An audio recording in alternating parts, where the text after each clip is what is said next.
Throughout the day, we have been getting the first reasonable clues as the result of the investigation as to who may have been responsible. So we're going to start this World News Tonight with a report from ABC's Brian Ross. Peter, the investigation is moving with great speed, with new developments even as we speak at this hour.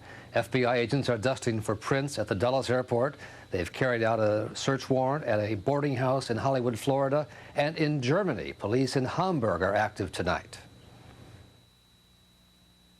From Boston to Florida, heavily armed FBI agents and local police moved quickly and forcefully today to investigate what the Attorney General called acts of war.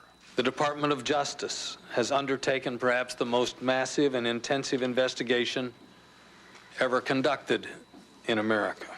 As at this hotel in Boston, agents were looking for evidence of the terrorist movements and seeking to unravel what was an elaborate network that operated undetected for more than a year before yesterday's coordinated attacks.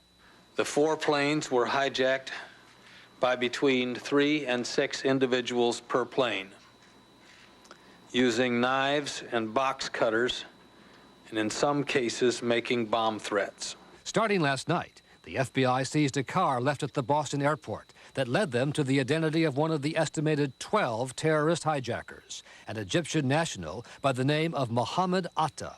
We also have identified through a number of leads, principally at the cities of origin, a number of individuals whom we believe may have had something to do with the hijackings, and we are pursuing those leads aggressively. By this morning, agents were at a small airport in Venice, Florida, where Atta and an accomplice took flying lessons and earned private pilot's licenses in the summer of 2000. A fellow student said the two had lots of money and kept to themselves. They were talking about flying for a private company, like a rich man and stuff like that. The 2 men stayed at a nearby house where they were remembered as rude and unlikable. Very sarcastic, and it gave me the impression that they didn't really care that highly for ladies or whoever, and that's about it. Also today, authorities were tracking another set of 6 hijackers who were believed to have entered the country from Canada at a small border crossing in Jackman, Maine. The men are then believed to have flown into Boston on commuter flights yesterday morning from Bangor and Portland, Maine, with the thought of clearing security at the smaller airports instead of Boston. Each one was carrying some type of small shoulder bag, not a real bulky one, but something small. Both kind of dark-complected, dark hair.